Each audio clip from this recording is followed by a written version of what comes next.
जैसे ही जैस्मिन आदिल को कुछ बताने वाली थी कि तभी उसे जोर का झटका लगा और वो दर्द से कहलाना चाहती थी। लेकिन तभी उसका दर्द कम हो गया। उसने एक नज़र अपने आसपास घुमाई तो देखा रॉकी उसी के सामने बैठा हुआ था और उसे ही देख रहा था। जिसे देख वह समझ गई थी कि जरूर उन लोगों ने उसके साथ कुछ तो गड़बड़ की है। जिसे देख जैस्मिन ने आदिल को देखा और फिर बोली, डैड हमें यहाँ से मल्होत्रा मेंशन जाना होगा। इस वक्त वहां पर कोई नहीं है। हम आसानी से अहान को अपने कब्जे में कर सकते हैं। आदिल ने खुश होकर कहा, क्या सच में उसकी फैमिली वाले कोई नहीं है? ठीक है फिर चलो, किसका इंतजार है? जैस्मीन ने अपना सर हिला दिया और उसके साथ जाने के लिए उठ गई। उसे अपनी जगह से उठा हुआ देखकर रॉकी भी अपनी जगह से उठ गया और उसे आगे जाने का इशारा किया। जिसे देख जैस्मिन आगे चलने लगी। वह आगे बढ़ रही थी, वो आदिल को सब कुछ बताना चाहती थी, लेकिन उसने देखा चारों तरफ गार्ड्स खड़े थे और बंदूक की नोक आदिल और जैस्मिन के ऊपर ही थे। जिससे जैस्मीन बहुत ज्यादा घबराई हुई थी। वह इतने हल्के में अहान को नहीं लेना चाहती थी, क्योंकि इस वक्त वह बुरी तरह से फंसी हुई थी। लेकिन आदिल बहुत ज्यादा खुश था। उसके चेहरे की चमक ही बता रही थी कि वो कितना ज्यादा खुश है। जैस्मिन जाकर घबराते हुए गाड़ी में बैठ गई। वही आदिल भी उसके पास बैठ गया और वो लोग मल्होत्रा मेंशन के लिए निकल गए। जैसे उनके गाड़ी मल्होत्रा मेंशन के लिए निकल गई, रॉकी ने अहान को फोन करके सब कुछ बता दिया। जिसे सुनकर अहान ने उसे कुछ बातें बताए और फिर मेंशन के अंदर चला गया। जब वह अंदर आया तो उसने देखा निधि अब तक उठ चुकी थी और वह रेडी होकर बेड पर बैठी हुई थी। अहान ने उसे प्यार से देखा और उसके पास गया और बैठ गया।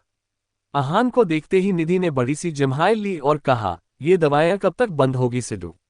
बहुत नींद आती है इससे मुझे। अहान ने उसके बालों को सहलाया और कहा, बहुत जल्द बंद हो जाएगी। अब मैं क्या कहता हूं उसे ध्यान से सुनो। अहान की बात सुनकर निधि उसे देखने लगी। जिसे देख अहान ने उसे कुछ बातें समझाई, जिसे सुनकर निधि ने उसे देखते हुए कहा, क्या सच में मुझे ये करना है? अहान ने अपना सर हिलाया और कहा, हाँ स्वीटी पाई, तुम्हें करना ही होगा। निधि ने गहरी सांस ली और अपना सर हाँ में हिला दिया। कुछ वक्त बाद मेंशन के बाहर गाड़ियां रुकने की आवाज आई, जिसे सुनकर अहान ने निधि के माथे को चूम लिया और वह नीचे चला गया। जब वह नीचे आया तो उसने देखा आदिल अपने चेहरे पर मास्क लगाए जैस्मिन के साथ घर के अंदर आ रहा था। जिसे देख अहान के हाथों की मुट्ठियां कस गई। वह उस आदमी को एक पल भी अपने सामने बर्दाश्त नहीं कर सकता था, लेकिन उसकी मजबूरी थी कि वह उसे अपने घर में कदम रखने के लिए दे रहा था।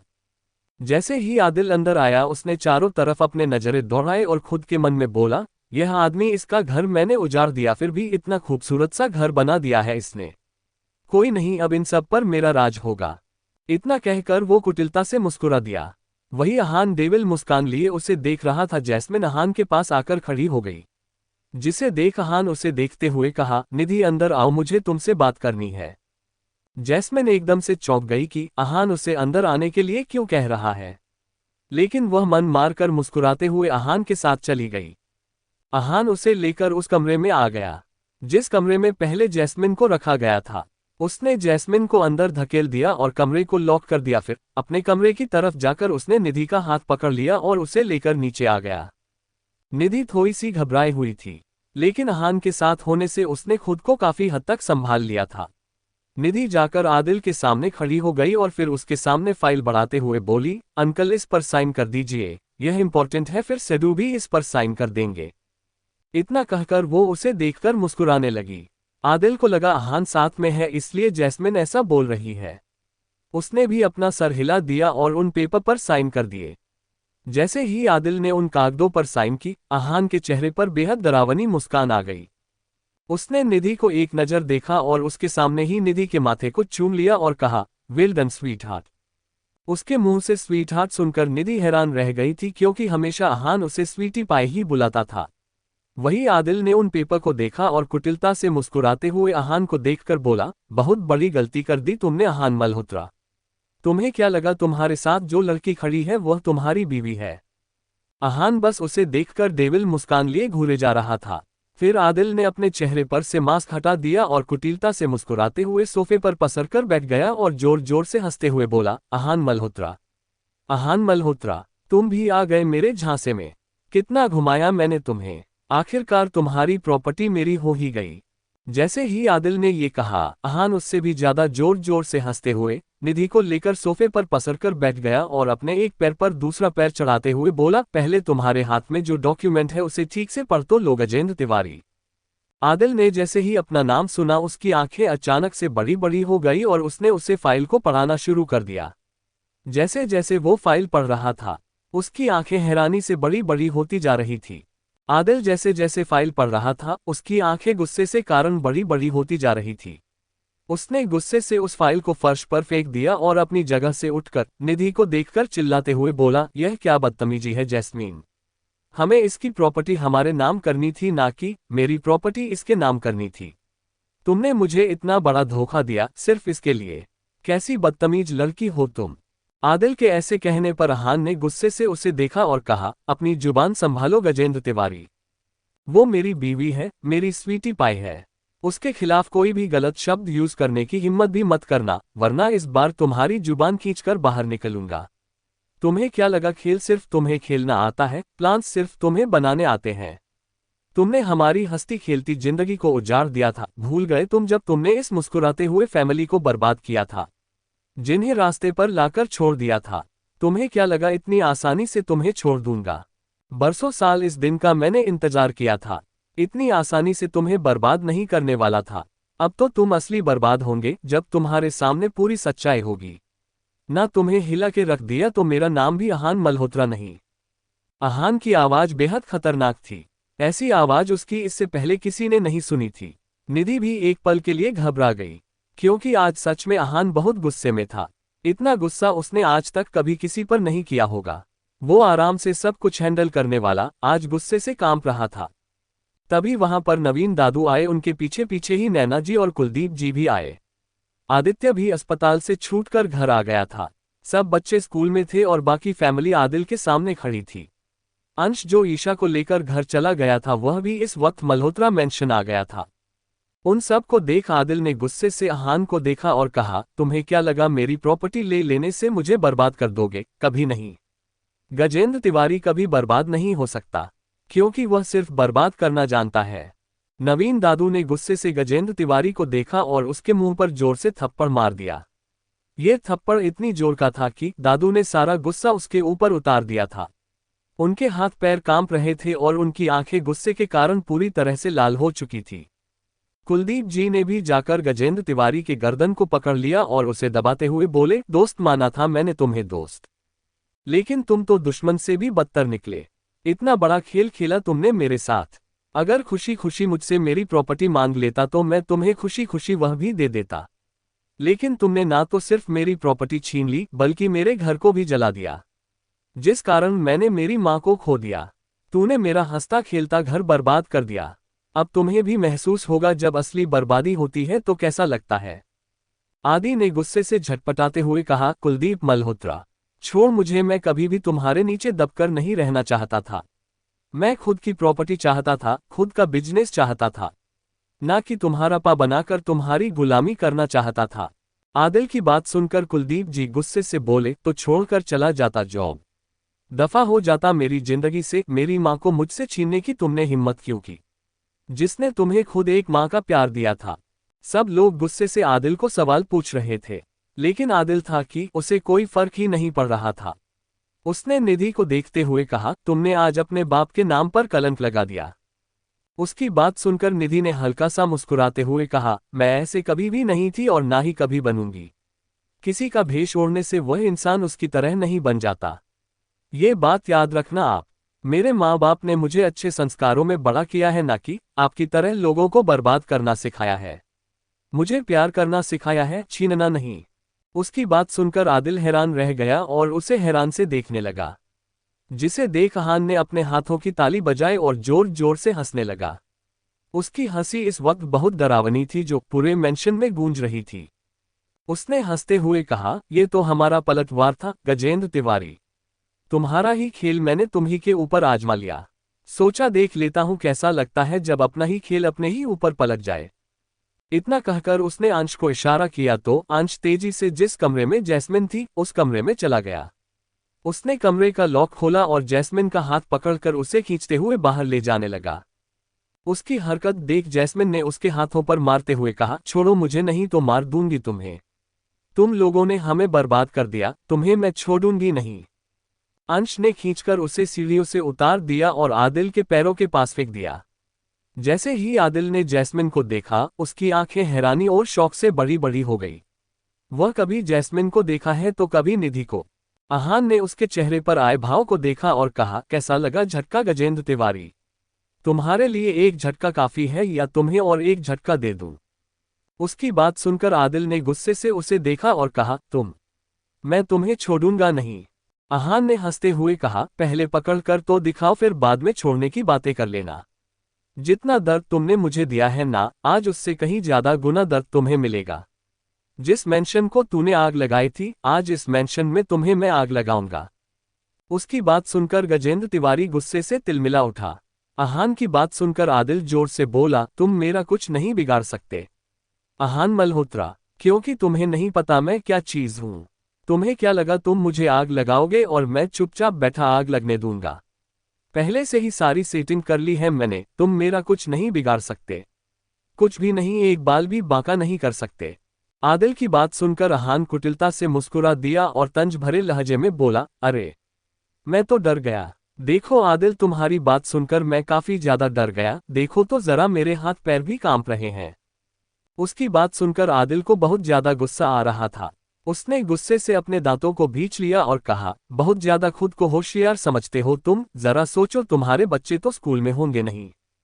आदिल के ऐसा कहते ही जैस्मिन ने उसे हैरानी से देखा तो आदिल कुटिलता से मुस्कुराते हुए बोला, तुम्हें क्या लगा मैं इतना ज्यादा पागल हूं जो आहान मल्होत्रा को हल्के में लूंगा? सब कुछ यहां आने के बाद पता लगा लिया था, बस ये पता नहीं था इसकी बीवी यहां है।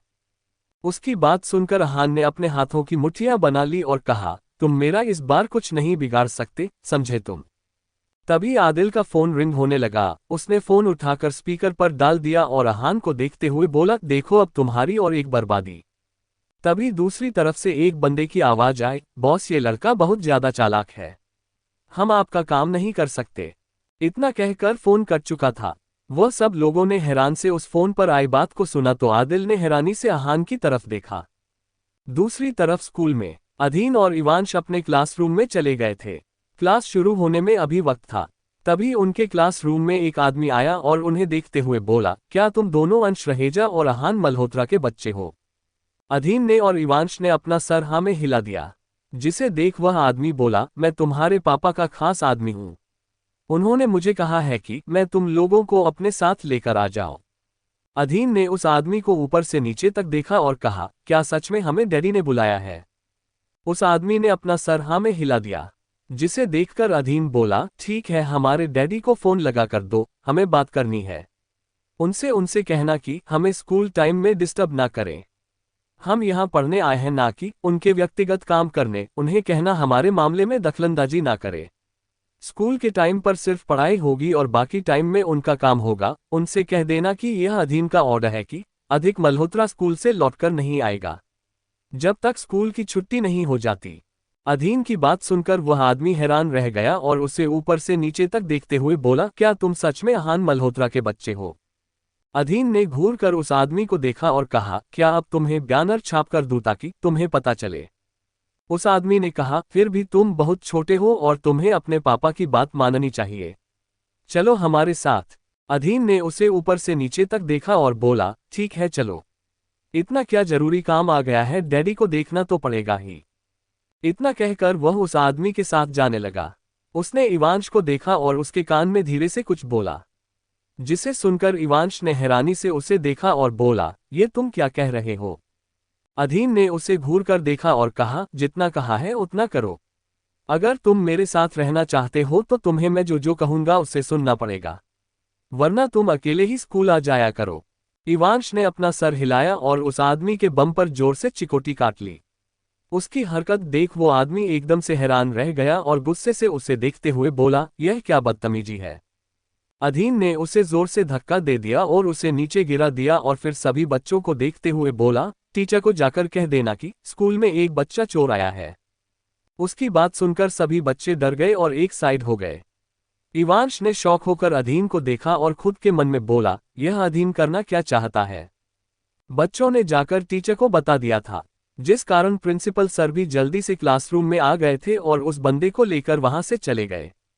प्रिंसिपल ने उसे बंदे को पुलिस के हवाले कर दिया था, लेकिन वो बंदा अपनी पहचान से वहां से छूट गया था। उसके बाद उसने आदिल को फोन कर दिया था। इस वक्त मल्होत्रा मैंशन में अहान के चेहरे पर डेविल मुस्कान आ गई और वह आदिल को देखते हुए बोला, तुम्हें क्या लगा तुम एक छोटे बच्चों को फंसोगे और उसके जरिए मेरा फायदा उठाओगे?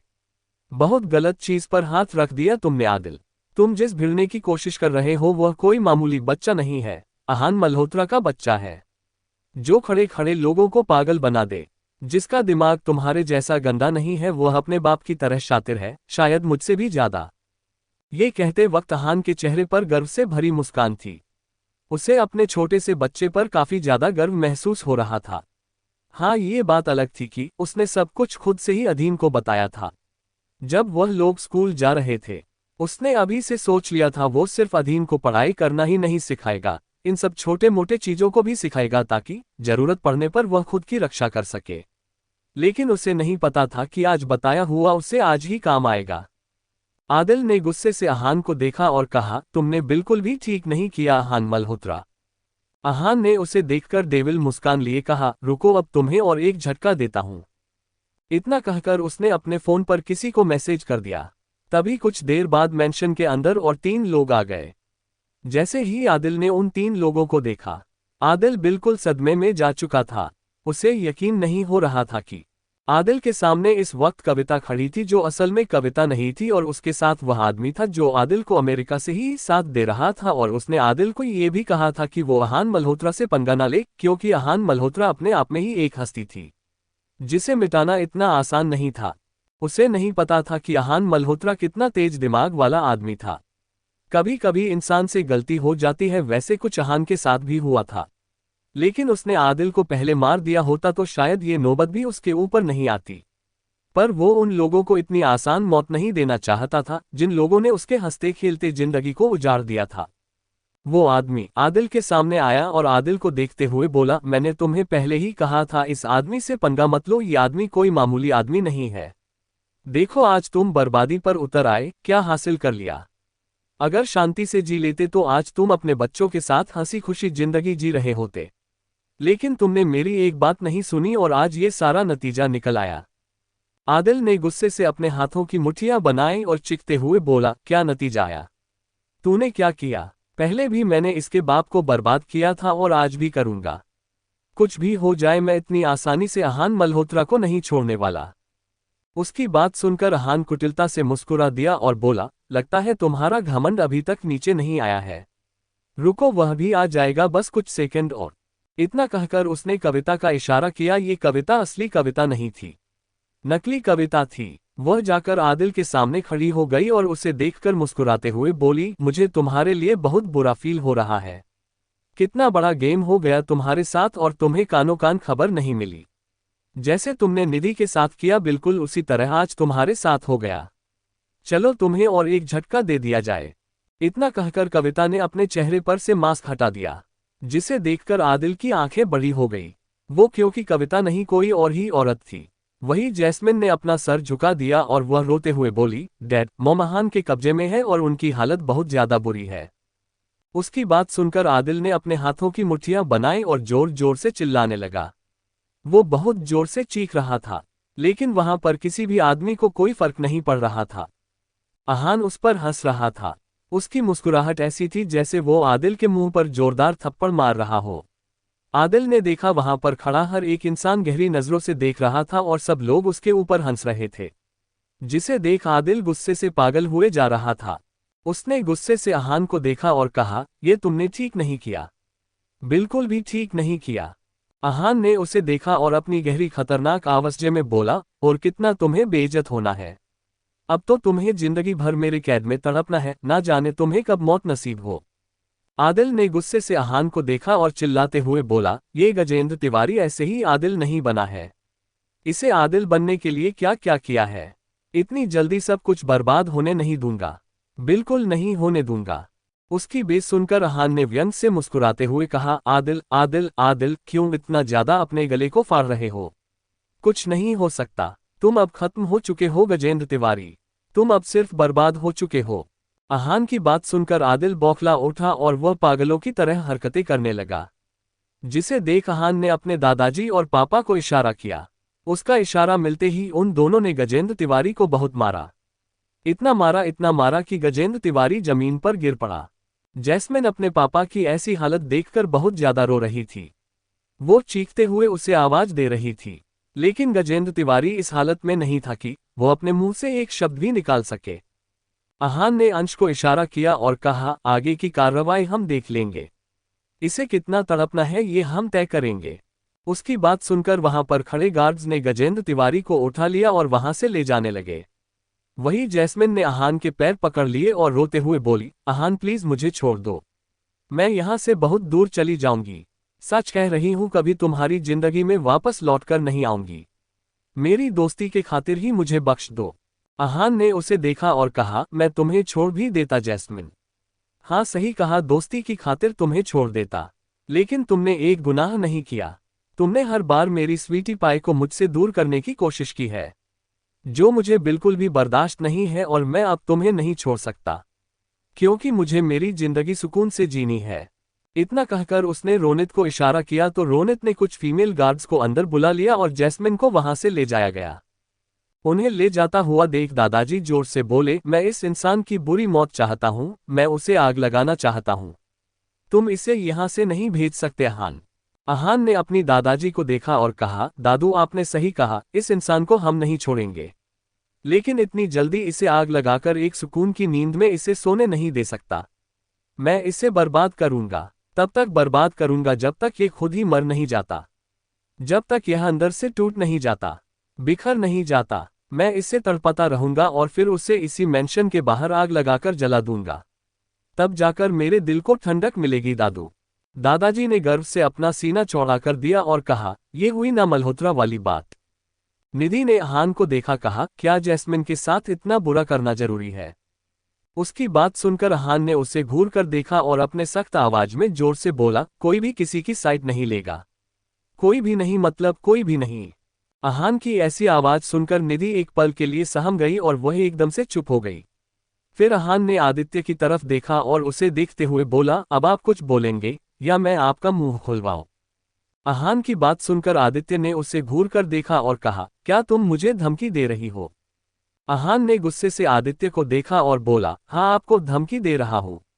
इतनी बड़ी बात हो गई और आपने हमें बताना जरूरी नहीं समझा। अहान की बात सुनकर आदित्य बोला, बात इतनी इम्पोर्टेंट नहीं थी, मुझे लगा मैं हैंडल कर लूंगा, लेकिन मुझे नहीं पता था कि वो ऐसा कुछ कर देगी। अहान ने गहरी सांस ली और कहा, कौन है वो लड़की? क्या चाहती है आपसे? आदित्य ने गहरी सांस ली और कहा, वह मेरे गार्ड की बहन है, जो मुझे कई सालों से चाहती है। उसने कई बार मेरे साथ ये हरकत करने की कोशिश की है, पर मुझे उससे कुछ लेना देना नहीं था, क्योंकि मैंने उसे इग्नोर कर दिया था। तब मैं इन बातों पर ज्यादा ध्यान नहीं देता था, लेकिन मुझे नहीं पता था वो यहां आकर ऐसा कुछ करेगी। आदित्य की बात सुनकर परी ने घूरकर आदित्य को देख। आदित्य ने उसे प्यार से देखा, लेकिन परी ने उसे इग्नोर किया और अपने कमरे में चली गई। जिसे देख आदित्य ने अहान को देखा और कहा, यह बातें यहां पर करना जरूरी थी क्या? खामखा उसे नाराज कर दिया तुमने। आदित्य की बात सुनकर अहान ने आदित्य को घूरते हुए कहा, गलती आपकी थी, आपको भाभी को सारी सच्चाई बता देनी चाहिए थी। अहान की बात सुनकर आदित्य बोला, मुझे क्या पता था वह पागल लड़की ऐसा कुछ कर देगी, और मैंने परी को इसलिए नहीं बता रहा था क्योंकि वह फिर परेशान हो जाती। निधि ने आदित्य को देखा और कहा, लेकिन अब तो आपसे बहुत ज्यादा नाराज हो गई है भाई, अब आप क्या करेंगे? आदित्य ने अहान को घूर कर देखा और कहा, यह सब इसके कारण हो गया। अगर ये यहां पर बात नहीं छेड़ता तो उसे पता नहीं चलता। आदित्य की बात सुनकर अहान बोला, आप मुझे ब्लेम करना बंद करें भाई, सब आपकी ही गलती है। आपको कोई जरूरत नहीं थी भाभी से ये सब कुछ छुपाने की। आदित्य ने घुरकर अहान को देखा और कहा, अब तो वो नाराज हो गई है, मनाने की ट्रिक भी बता दो। उसकी बात सुनकर अहान ने अपने कंधे उचका दिया और कहा, वो मैं क्या जानूं। इतना कहकर उसने निधि को देखा और पूछा, क्या तुम मेरे साथ अधीन को लाने के लिए स्कूल आ रही हो? निधि ने अपना सर हाँ में हिलाया और कहा, हाँ मैं आपके साथ चल रही हूं। अहान निधि को लेकर अधीन को लाने के लिए स्कूल चला गया। गाड़ी में अहान शांति से बैठा हुआ था। निधि ने उसे देखा और कहा, क्या हुआ? अहान ने उसे देखते हुए कहा, मुझे क्या होना है? निधि ने उसे देखते हुए कहा, अगर कोई बात है तो आप मुझसे शेयर कर सकते हैं। अहान ने से प्यार से उसे देखा और कहा, मुझे पता है, लेकिन ऐसी कोई बात नहीं है। बस आज मैं काफी ज्यादा रिलैक्स फील कर रहा हूं। निधि ने अपना सर हिलाया और कहा, क्या आप अधीन के बारे में सोच रहे हैं? निधि की बात सुनकर अहान के चेहरे पर डेविल मुस्कान आ गई और वह बोला, हाँ, उसके बारे में सोच रहा हूं। निधि ने प्यार से अहान को देखा और कहा, क्या सच में आप उसे अलग कमरा देने वाले हैं? अहान ने अपना सर हिलाया और कहा, हाँ, वह बड़ा हो रहा है, उसकी खुद की पर्सनल लाइफ है, हम सब चीजों में इंटरफेयर नहीं कर सकते हैं। निधि ने अपना सिर हिला दिया और कहा, लेकिन सब उसके पसंद का ही कर दीजिए वरना फिर से 4 बातें सुनाएगा हमें। उसकी बात सुनकर अहान के चेहरे पर गहरी मुस्कान लिए बोला, उसके स्कूल से आते ही बात करेंगे। ऐसे ही बातें करते हुए वह लोग स्कूल पहुंचे थे। जब स्कूल पहुंचे तो देखा सब बच्चे अपने अपने घर जा रहे थे। अधीन आर्या का हाथ पकड़कर खड़ा था और उसके पास ही इवांश भी खड़ा था। जैसे ही अधीन ने अहान को देखा वह आर्या को लेकर उसके पास आ गया। निधि ने आर्या का हाथ पकड़ लिया और कहा, कैसा रहा तुम्हारा स्कूल? आर्या ने खुश होकर कहा, बहुत बढ़िया था छोटी मम्मा, सब लोग अच्छे हैं और मेरी दोस्त भी बन गई है, जो बहुत प्यारी है, आपकी तरह प्यारी प्यारी बातें करती है। अधीन आर्या और निधि को घूर रहा था। जब अहान ने उसे देखा उसके चेहरे पर मुस्कान आ गई और वो बोला, चलो या यहीं पर रहने का इरादा है? अधीन ने घूर कर अहान को देखा और कहा, ये लेडीज लोग की प्रॉब्लम क्या होती है, हमें तो कोई पूछता ही नहीं। मोमी मेरी है और प्यार उससे जता रही है। अधीन की बात सुनकर इवांश बोला, तुम कितना जलते हो सभी से, सबसे इतना जलना ठीक नहीं होता। अधीन ने जैसे ही इवांश की बात सुनी उसने घूरकर इवांश को देखा और कहा, अब तुम मुझे सिखाओगे मुझे क्या करना है क्या नहीं? इवांश ने मुंह बनाया और कहा, तुम्हारे साथ रहना मतलब बड़ा मुश्किल काम है। हाय रे, मेरी पूरी जिंदगी पता नहीं कैसे कटेगी। अधीन ने उसके कंधे को पकड़ लिया और उसे गुस्से से देखते हुए बोला, जैसे भी कटेगी मेरे साथ कटेगी। तुम मेरे दोस्त हो और तुम्हें मैं इजाजत नहीं देता कि तुम मुझे छोड़कर किसी और से दोस्ती करो। अगर तुमने ऐसा किया तो तुम्हें अधीन मल्होत्रा का सामना करना पड़ेगा। अंश ने उसे देखते हुए कहा, तुम्हारे डैडी ने मेरा जीना हराम कर दिया है, अब तुम मेरे बच्चे का जीना हराम कर दो। अहान अपनी आंखें छोटी करके बोला, तुम कुछ ज्यादा ही नहीं बोल रहे हो? अंश ने बेचारा से मुंह बनाया और जल्दी से बच्चों को लेकर गाड़ी में बैठ गया। ऐसे ही मजाक मस्ती करते हुए वह लोग मल्होत्रा मैंशन के लिए निकल गए और अंश इवांश को लेकर अपने घर चला गया। मल्होत्रा इंडस्ट्री। इस वक्त रोनित अपने काम में बिजी था। वो मल्होत्रा मैंशन से सीधा मल्होत्रा इंडस्ट्री आ गया था। पलक अपना काम कर रही थी, तभी उसे अजीब सा महसूस होने लगा। उसने अपने मुंह पर हाथ रखा और जल्दी से बाथरूम की तरफ भागने लगी। वो भागते हुए रोनित से टकरा गई। रोनित से उसे अजीब नजर से देखा, लेकिन पलक ने उसे नहीं देखा और वह भागते हुए बाथरूम में चली गई। उसे ऐसे देखकर रोनित घबरा गया और वह भी उसके पीछे चला गया। जब वह बाथरूम में आया तो देखा पलक उल्टियां कर रही थी, जिसे देख वो बहुत ज्यादा घबरा गया। उसने पलक के पिठ को सहलाते हुए पूछा, क्या हुआ तुम्हें, तुम ठीक तो हो ना? पलक ने अपना सर हाँ में हिलाया और कहा, पता नहीं क्यों अचानक से सर घूमने लगा और उल्टी होने लगी। उसकी बात सुनकर रोनित ने उसे देखते हुए परेशानी से कहा, क्या हम डॉक्टर के पास चले? पलक ने अपना सर ना में हिलाते हुए कहा, उसकी कोई जरूरत नहीं है, शायद पेट में गड़बड़ हो गई होगी, इसलिए उल्टियां हुई होगी। रोनित ने उसे देखा और कहा, तुम जाकर केबिन में आराम कर लो, हम ऑफिस से आज जल्दी चले जाएंगे। पलक ने अपना सर हिला दिया और उसने रोनित का हाथ पकड़ते हुए अपने सर पर हाथ रख दिया और आगे जाने लगी। लेकिन उसे चला नहीं जा रहा था, उसका सर बार बार घूम रहा था, जिसे देख रोनित ने उसे अपने गोद में उठा लिया और उसे लेकर केबिन के अंदर चला गया। उसे पलक की तबीयत कुछ ठीक नहीं लग रही थी। रोनित ने गहरी सांस ली और अपना फोन निकालकर उसने अहान को फोन कर दिया। अहान मल्होत्रा मैंशन पहुंच चुका था, लेकिन जैसे उसने रोनित का फोन आते हुए देखा, उसने तुरंत फोन को उठा लिया और अपने कान पर लगा दिया। तो दूसरी तरफ से रोनित ने घबराते हुए कहा, बॉस आज इम्पोर्टेंट मीटिंग है, उसे मुझे अटेंड करनी थी, लेकिन पलक की तबीयत बहुत ज्यादा खराब है, मैं उसे लेकर डॉक्टर के पास जा रहा हूँ, क्या फ्री है? अहान ने उसकी बात सुनी और कहा, तुम टेंशन मत लो, मैं ऑफिस आ जाता हूँ, तुम पलक को लेकर चले जाओ और उसका ध्यान रखना। रोनित ने अपना फोन रख दिया और वह पलक को लेकर वहां से चला गया। मल्होत्रा मैंशन। इधर निधि ने आहान को देखा और कहा, क्या हुआ, सब ठीक तो है? आहान ने निधि को सब कुछ बता दिया, जिसे सुनकर निधि भी घबरा गई और बोली, क्या वह ठीक है? आहान ने अपना सर नामे हिलाते हुए कहा, नहीं, शायद बहुत ज्यादा खराब है। रोनित के आवाज से समझ आ रहा था, मेरी इंपॉर्टेंट मीटिंग है, मैं उसे अटेंड करके आता हूं, फिर हम उसे देखने के लिए चले जाएंगे। निधि ने अपना सर हिलाया और कहा, मैं भी आपके साथ चलती हूं, फिर वैसे ही साथ में चले जाएंगे। आहान ने अपना सर हाँ में हिला दिया और उसने अधीन को देखा जो हाथ में कैटलॉग लिए बैठा था, क्योंकि उसे अपना रूम जो रेडी करवाना था। आहान ने उसे देखते हुए कहा, तुम्हें जो जो पसंद आए तुम सिलेक्ट कर लेना और कुछ भी लगे तो तुम रॉकी से पूछ लेना। अभी मुझे इंपॉर्टेंट मीटिंग में जाना है, मैं तुम्हारे साथ नहीं रुक सकता। आहान की बात सुनकर अधीन अपना सर हिला दिया और उसे जाने का इशारा कर दिया, जिसे देख आहान वहां से चला गया। उसके जाते ही अधीन जल्दी से अपनी जगह से उठ गया और उस कमरे की तरफ बढ़ने लगा। तभी उसे शांति काकी ने रोक दिया और कहा, तुम कहाँ जा रहे हो छोटे प्रिंस? अधीन ने शांति काकी को देखा और कहा, मैं अपने कमरे में जा रहा हूँ। शांति काकी ने उसे मना करते हुए कहा, नहीं, तुम वहां पर अभी नहीं जा सकती, वह कमरा बहुत ज्यादा गंदा है, अगर तुम्हें कुछ प्रॉब्लम हो गई तो छोटे मालिक बहुत गुस्सा करेंगे। अधीन ने अपना सर हिलाया और कहा, लेकिन मुझे जाना था, क्या आप मेरे साथ चलेंगे?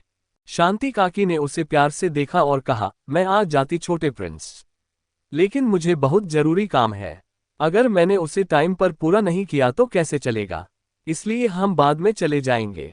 शांति काकी बात सुनकर आर्या ने अधीन को देखते हुए कहा, हम बाद में चले जाएंगे, मुझे भी तो आप तुम्हारा रूम देखना है।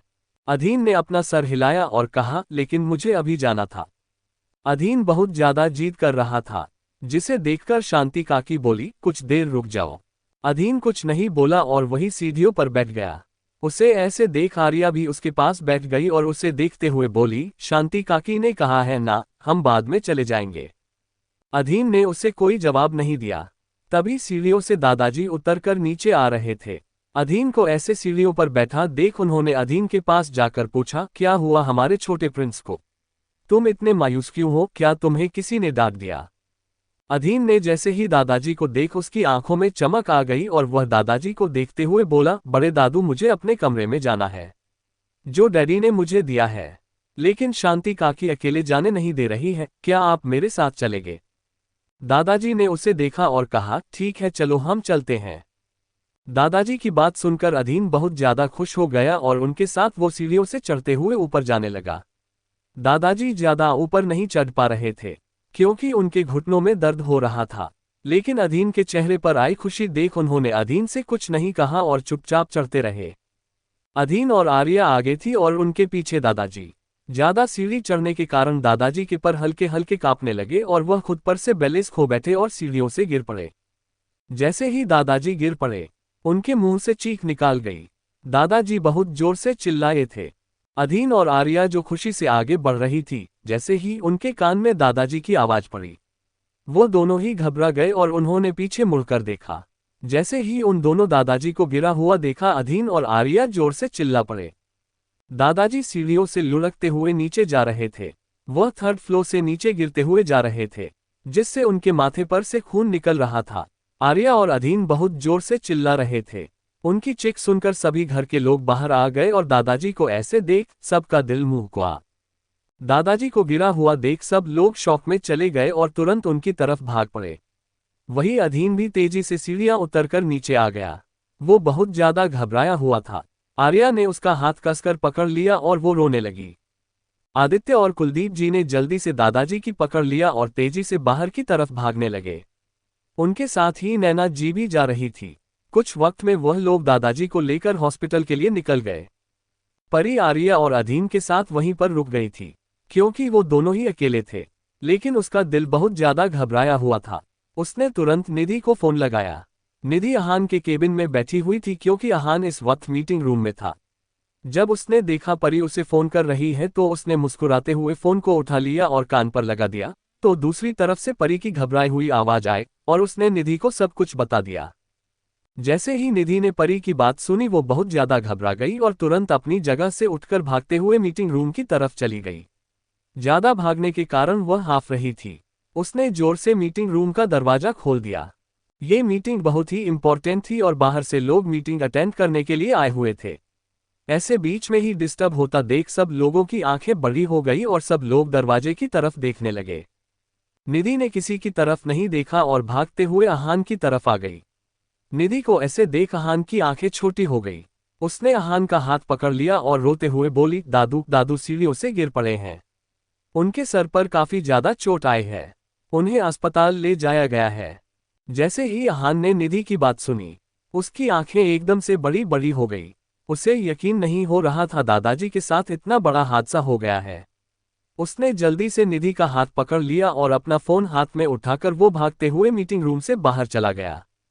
उसके जाते ही वहां पर बैठे लोगों की बातें शुरू हो गई।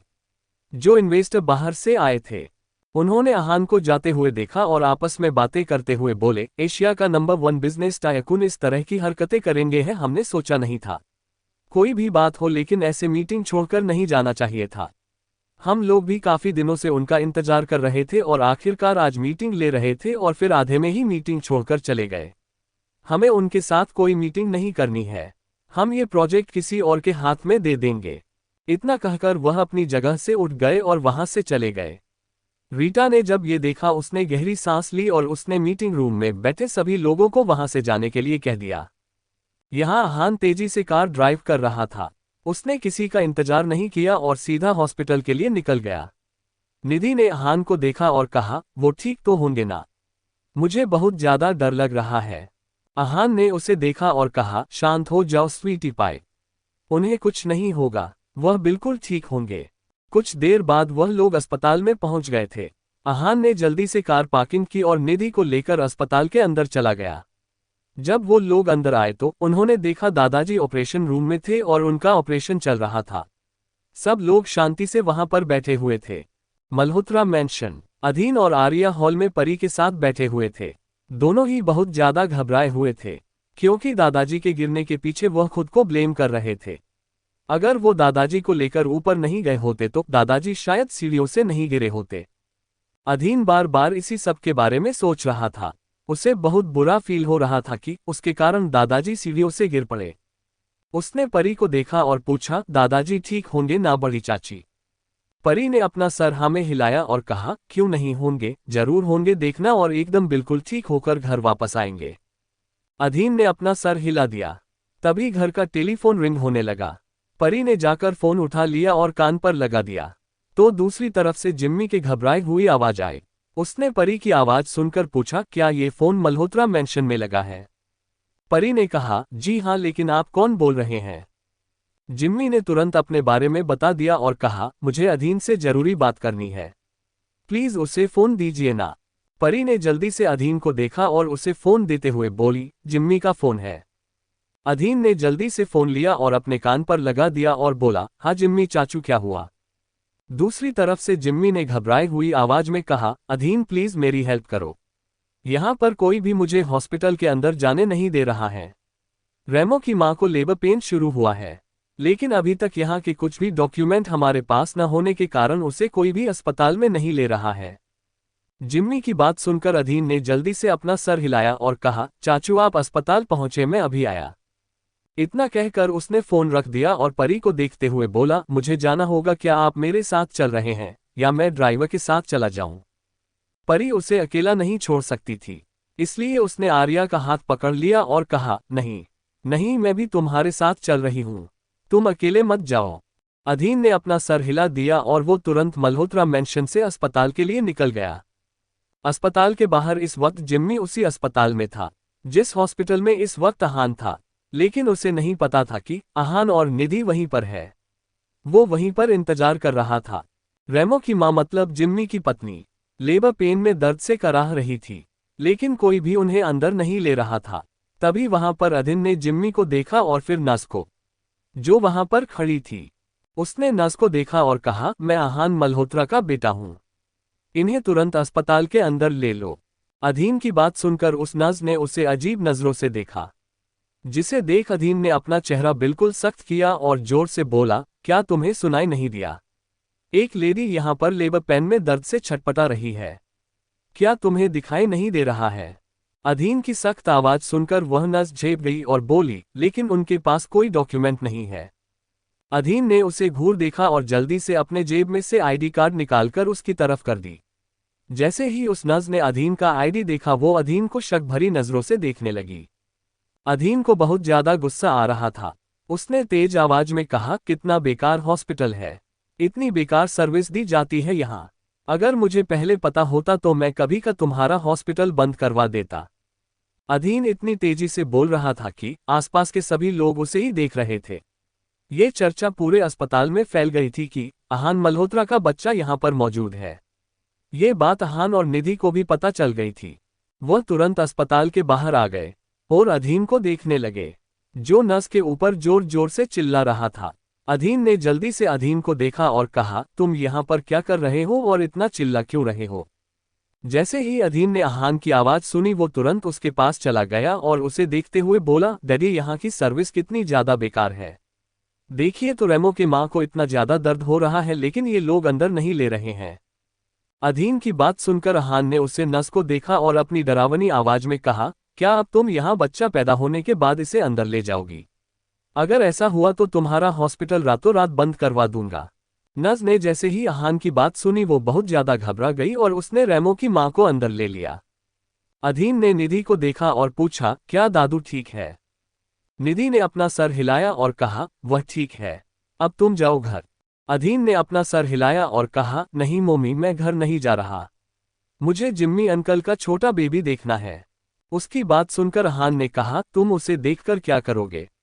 जब वह घर आएगा तब देख लेना।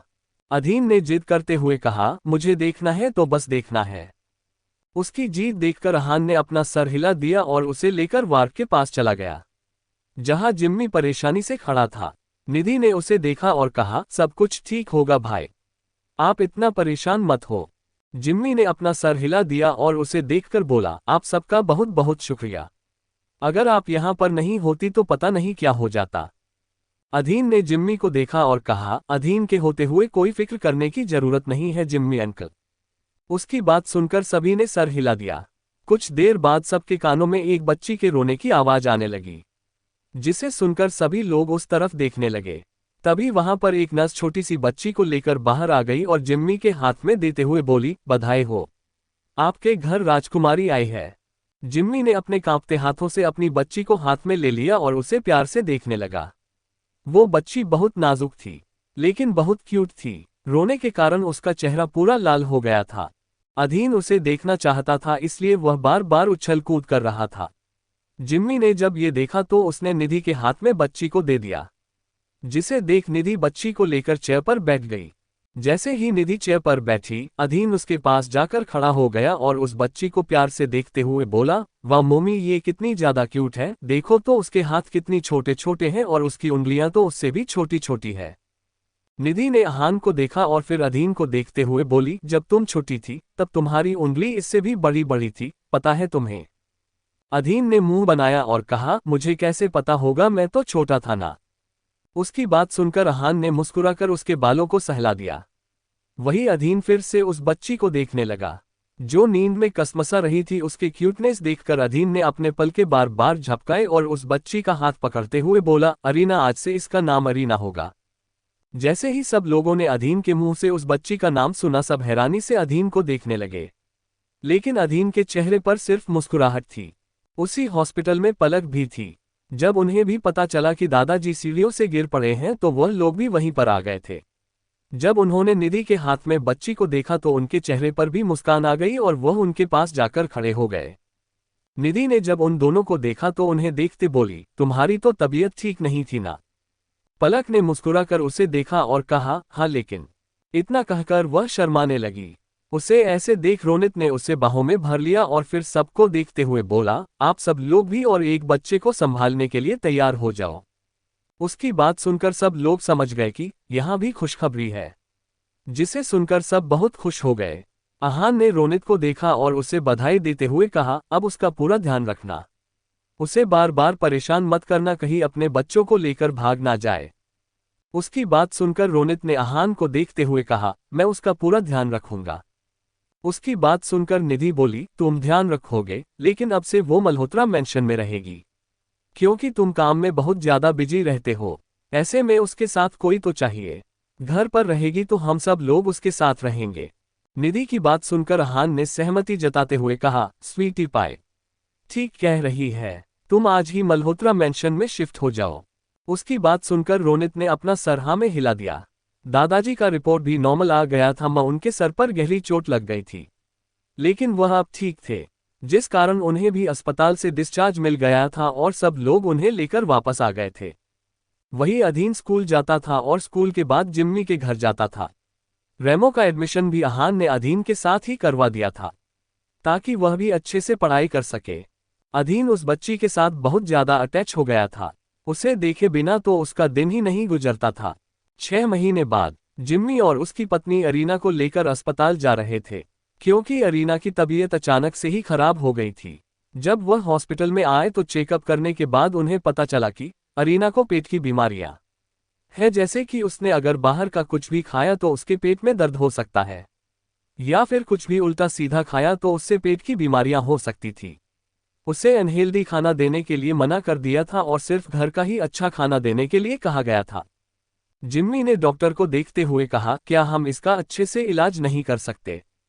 डॉक्टर ने जिम्मी को देखा और कहा, अभी यह बहुत ज्यादा छोटी है, इसलिए हम इसे मेडिसिन नहीं दे सकते, क्योंकि दवाई का हाई डोज इसके ऊपर असर कर सकता है, लेकिन वक्त के साथ शायद ठीक हो जाए। अगर ऐसा नहीं होता है तो हम इसका इलाज कर सकते हैं। जिम्मी नर अपना सर हिलाया और वह अरीना को लेकर घर लौट रहे थे। वह लोग घर जा रहे थे तभी उनकी कार को किसी ने पीछे से जोर से धक्का दे दिया। जैसे ही एक्सीडेंट हुआ, जिस गाड़ी ने जिम्मी की गाड़ी को टक्कर मारी थी, वह तेजी से वहां से चली गई। उसी रास्ते से रेमो और अधीन भी गाड़ी में बैठकर आ रहे थे, क्योंकि उनके स्कूल की छुट्टी हो गई थी और इस वक्त हमेशा की तरह अधीन आज भी अरीना से मिलने के लिए उनके घर जा रहा था।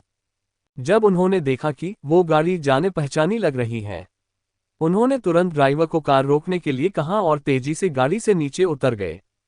अधीन को गाड़ी से उतरता हुआ देख वो ड्राइवर बहुत ज्यादा घबरा गया। उसने जल्दी से अपनी जेब से फोन निकाला और ये बात कॉल करके आहान को बता दिया।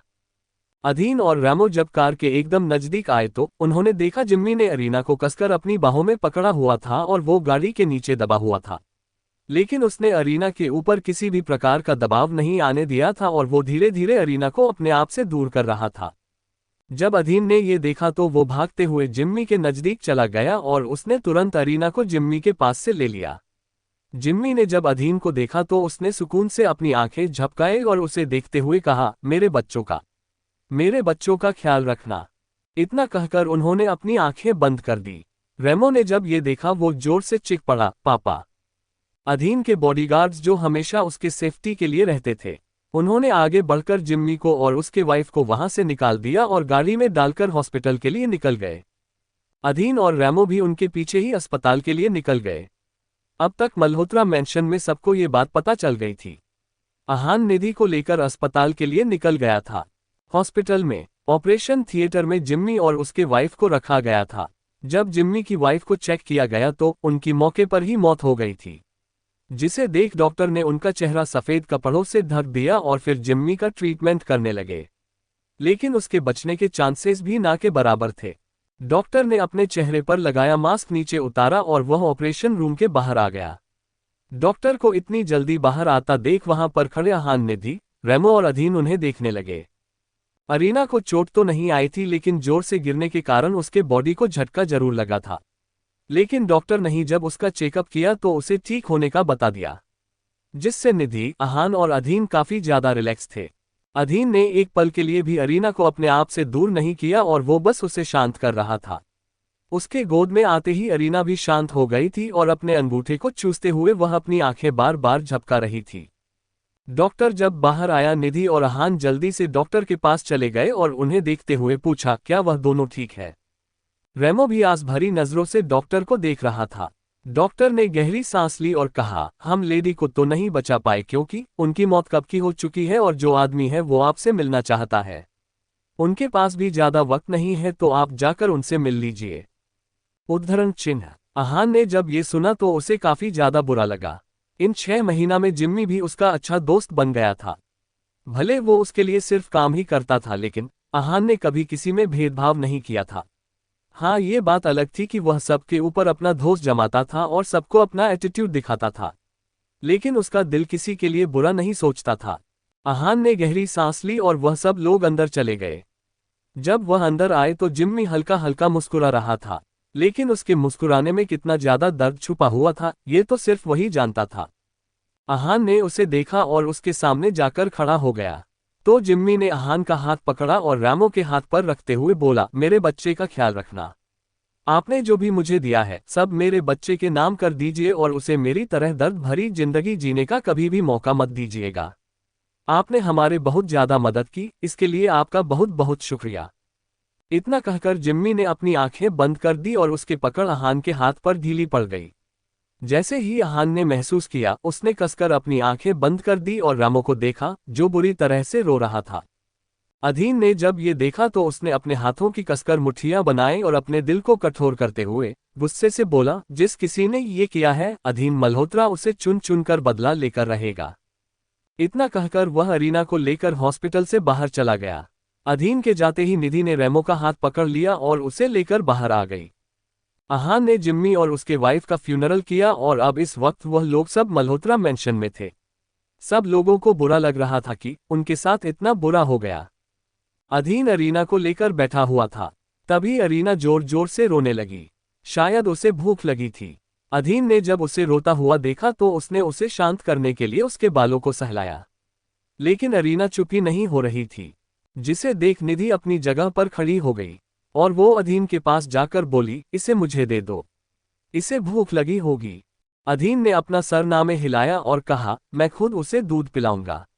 जिम्मी अंकल ने उसकी जिम्मेदारी मुझे दी है, तो आज से रीना का ध्यान मैं रखूंगा। अधीन की जीत देखकर निधि उस पर जोर से चिल्लाते हुए बोली, यह क्या बचपना लगा रखा है तुमने, देखो तो खुद को, क्या तुम इस लायक हो कि तुम इस बच्चे को पाल सको। वो अभी भी बहुत छोटी है, तुम्हें समझ क्यों नहीं आ रहा है। अधीन ने जैसे ही निधि की डांट सुनी उसकी आंखें गहरी हो गई और वो निधि को देखने लगा। उसके आंखों में बहुत सारी शिकायतें थी, जिसे देख निधि ने गहरी सांस ली और कहा, तुम समझ क्यों नहीं रहे हो, यह अभी बहुत छोटी है, तुम उसका ध्यान नहीं रख सकते। अधीन ने अहान को देखा और कहा, मैं इसका ध्यान रखूंगा, जरूर रखूंगा, आज से यह सिर्फ मेरी है। इतना कहकर वह अपनी जगह से उठ गया और उसने शांति काकी को आवाज लगाते हुए कहा, शांति काकी, रीना के लिए दूध गर्म करके ले आइए। निधि ने हैरानी से अधीन को देखा और अहान को देखते हुए बोली, ये सब क्या है सेडू कोबरा। सब लोग अधीन को ऐसे देख बहुत ज्यादा हैरान थे, क्योंकि वो एक बच्ची के लिए इतना ज्यादा पजेसिव हो रहा था। अहान ने गहरी सांस ली और निधि को देखते हुए कहा, वह अभी छोटा है, इसलिए तुम उसे जो करना ही करने दो। अगर तुमने भी जीत की तो जिद्दी डेविल तुम्हारे एक बात नहीं सुनेगा। निधि ने गहरी सांस ली और वो अपने कमरे में चली गई। आदित्य ने परी को देखा और कहा, तुम चली जाओ अधीन के पास। परी ने अपना सर हिलाया और वो अधीन के पास चली गई। जब वो अधीन के पास आए तो उसने देखा अधीन बहुत आराम से अरीना को दूध पिला रहा था, जिसे देख परी चुपचाप उसके पास बैठ गई। अधीन ने एक नज़र परी को देखा और फिर से वह अरीना को देखने लगा। जब दूध पीते पीते अरीना सो गई तो अधीन ने परी को देखा और कहा, मैं इसे लेकर अपने कमरे में जा रहा हूं और आज से यह वही रहेगी। अधीन का इतना कहना था कि दादाजी ने उसे देखते हुए गुस्से से कहा, वह अभी छोटी है, इसलिए तुम्हारे साथ नहीं रहेगी, उसे अपनी दादी के पास दे दो और चुपचाप यहां से कपेंगे कमरे में जाओ। बहुत मनमानी हो गई तुम्हारी। अधीन को उस बच्ची के लिए इतना ज्यादा पजेसिव होता देख सब लोग घबरा गए थे, इसलिए दादाजी ने अधीन को फटकार लगाई। अधीन गुस्से से सबको देखते हुए वहां से चला गया। कमरे में जाकर उसमें सभी महंगे शोपीस को एक एक करके तोड़ दिए और गुस्से से चीखते हुए बोला, वो सिर्फ मेरी है, सिर्फ मेरी, और कोई उसका ध्यान नहीं रख सकता, उस पर सिर्फ मेरा हक होगा। चुप इसलिए हूं क्योंकि मैं किसी को दुखाना नहीं चाहता, लेकिन अगर कोई भी रीना और मेरे बीच में आया तो मैं भूल जाऊंगा कि आप सब मेरे अपने हैं। इतना कहकर वो बालकनी में चला गया। वही अहान जो अधीन को देखने के लिए आया था, उसने जैसे ही अधीन की बात सुनी, उसके चेहरे पर परेशानी के भाव आ गए और उसने अपने साइड में खड़ी निधि को देखा जो भूत बन गई थी। अधीन के गुस्सा होने पर खुद को गिल्टी फील कर रही थी, इसलिए वह उसे मनाने के लिए वहां पर आई थी। लेकिन जब उसने अधीन की बात सुनी, उसके चेहरे पर भी चिंता की लकीरें आ गई। अहान ने उसे बाहों में भर लिया और उसे वहां से चलने का इशारा किया। यहाँ रामो चुपचाप बैठा हुआ था। उसने एक नज़र अपनी बहन अरीना को देखा और फिर उसके माथे को चूमते हुए बोला, मैं अभी तुम्हें छोड़कर यहाँ से जा रहा हूँ मेरे लिटिल प्रिंसेस, लेकिन मैं बहुत जल्द तुम्हारे पास तुम्हें लेने के लिए आऊँगा। तब हमें किसी के एहसान के तले नहीं दबना पड़ेगा। जिस तरह सब लोग तुम्हारे यहाँ आने से रिएक्ट कर रहे हैं, उससे सब पता चल रहा है कि किसी को भी पसंद नहीं है कि अधीन तुम्हारे नज़दीक जाए। पर उनका भी कहना सही है, हम लोग कहाँ के हैं, हमारा तो कुछ अता पता नहीं है। उन जैसे रईस फैमिली वालों के बीच तो हम कहीं नहीं होते। इतना कहकर वह उसके पास से चला गया। वह इस वक्त अहान के कमरे के सामने खड़ा था। उसने गहरी सांस ली और अहान के कमरे का दरवाजा खटखटाया तो अहान ने कमरे का दरवाजा खोला और अपने सामने रेमो को देखा। उसने प्यार से उसे देखते कहा, क्या हुआ, तुम्हें नींद नहीं आ रही है? अहान की बात सुनकर रेमो ने अपना सर नामे हिलाया और कहा, अंकल क्या मैं आपसे बात कर सकता हूँ? अहान ने अपना सर हाँ में हिलाया तो रेमो ने उसे देखते हुए कहा, आपको पता है पापा मुझे आपके कहने पर ट्रेनिंग के लिए भेजने वाले थे, लेकिन अधीन के कारण आपने मुझे रोक दिया था। अहान ने अपना सर हिलाया तो रेमो बोला, मैं वहां पर जाना चाहता हूं। रेमो की बात सुनकर अहान के चेहरे पर और परेशानी की लकीरें आ गई, क्योंकि वो अधीन को लेकर पहले से काफी ज्यादा परेशान था और अब रेमो की बात सुनकर उसे कुछ समझ नहीं आ रहा था। लेकिन वो रेमो के इच्छा के विरुद्ध नहीं जा सकता था। भले ही जिम्मी ने उसके जिम्मेदारी उसे सौंपी थी, लेकिन वह बच्चा इंडिपेंडेंट था। उसके अपने सपने थे जिसे पूरा करने के लिए अहान उसे नहीं रोक सकता था। इसलिए उसने अपना सर हिलाया और कहा, ठीक है मैं तुम्हें कल सुबह यहां से भेज दूंगा, लेकिन एक बात याद रखना, अहान को इस बारे में कुछ भी मत बताना, वरना वह तुम्हें जान नहीं देगा। अहान की बात सुनकर रेमो ने अपना सर हिला दिया। वही अहान उसे देखने लगा, जो यहाँ वहां देख रहा था।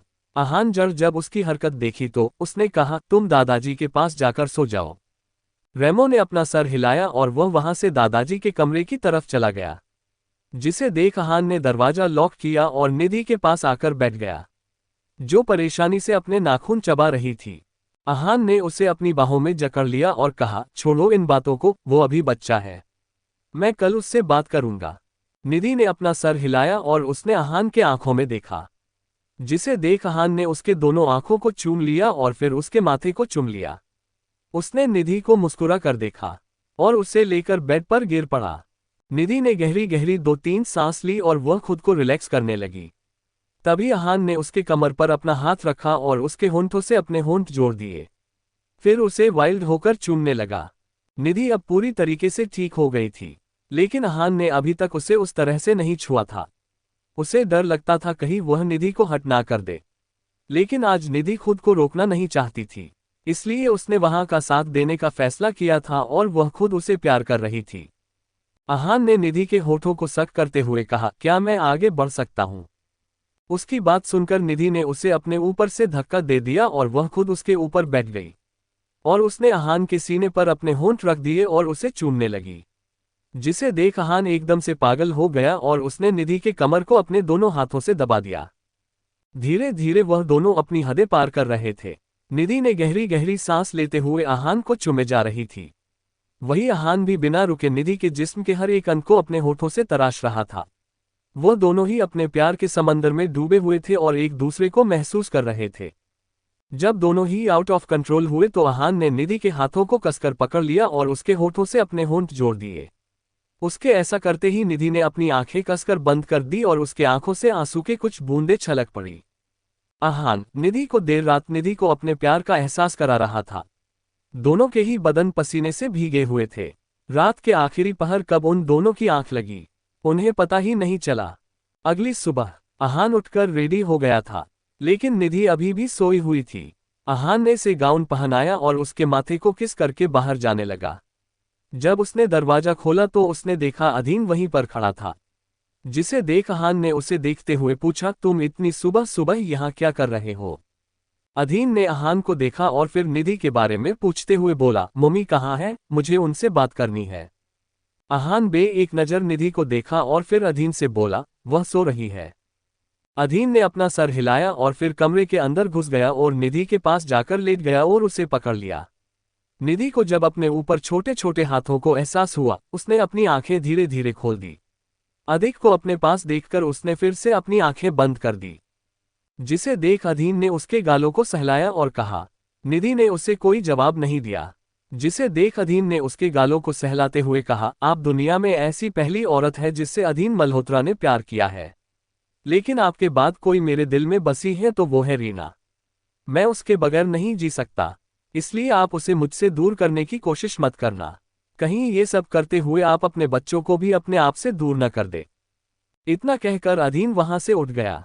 अहान ने हैरानी से उसे देखा और फिर निधि को, जिसकी आंखें भरी हुई थी।